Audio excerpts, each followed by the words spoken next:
Pradeep Joshi channel को subscribe करना बिल्कुल फ्री है। सब्सक्राइब करें और इस बेल आइकन को दबाएं हमारे नए वीडियोस सबसे पहले देखने के लिए।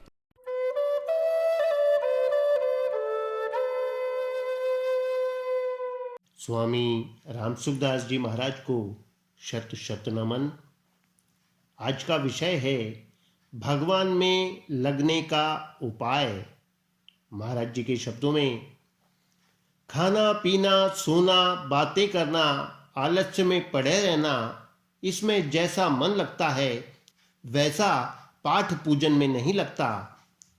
कबीर साहब ने कहा है, कबीर मनुआ एक है, भावे जहां लगाए, भावे हरि की भक्ति कर, भावे विषय कमाए।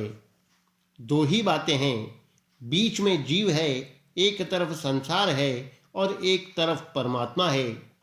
संसार से संयोग जन्य सुख मिलता है और संसार में आसक्ति होती है, प्रियता होती है, परंतु भगवान के भजन पाठ जप आदि में प्रियता नहीं होती।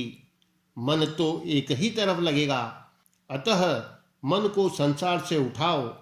खाना पीना सोना आदि में सुख मत लो। इनमें सुख लेते रहोगे तो मन भगवान में नहीं लगेगा, क्योंकि मन को खुराक तो संसार से ही मिल जाएगी। हमें संसार की अनुकूल परिस्थिति अच्छी लगती है और प्रतिकूल परिस्थिति बुरी लगती है, तो हम संसार के ही ग्राहक हुए ना। कसौटी लगा करके देखो कि हम परमात्मा के ग्राहक हैं या संसार के। एक तरफ परमात्मा है और एक तरफ संसार है। अगर संसार की अनुकूल परिस्थिति, अनुकूल पदार्थ, अनुकूल अवस्था अच्छी लगती है और प्रतिकूल परिस्थिति आदि बुरी लगती है, तो हम परमात्मा के भक्त नहीं हैं।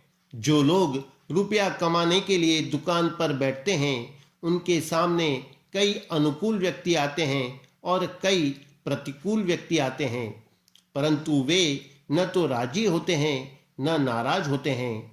अपने व्यापार में लगे रहते हैं कि राजी नाराजगी से क्या लेना, हमें तो पैसा कमाना है।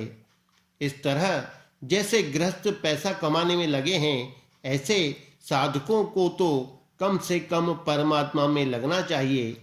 अनुकूलता प्रतिकूलता में फंस जाते हैं, यह बड़ी भारी बाधा है।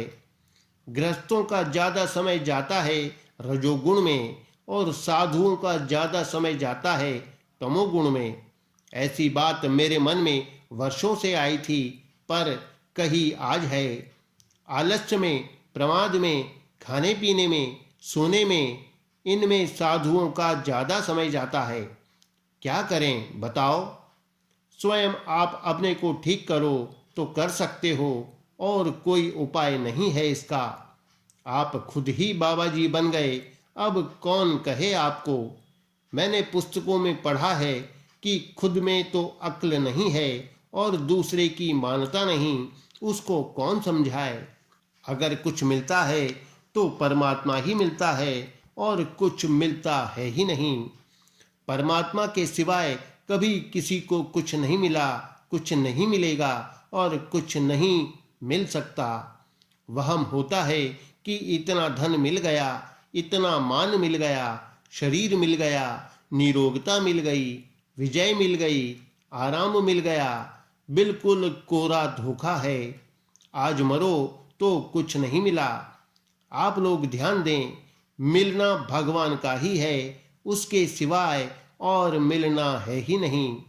धन संपत्ति मान सुख आदि में वृत्ति रहेगी तो बेईमानी होगी, चालाकी होगी, ठगाई होगी, धोखेबाजी होगी और आगे इसका फल होगा दुख, नरक, 84 लाख योनियां। मिलना अगर देखा जाए तो परमात्मा तत्व के सिवाय मिलना कुछ है ही नहीं।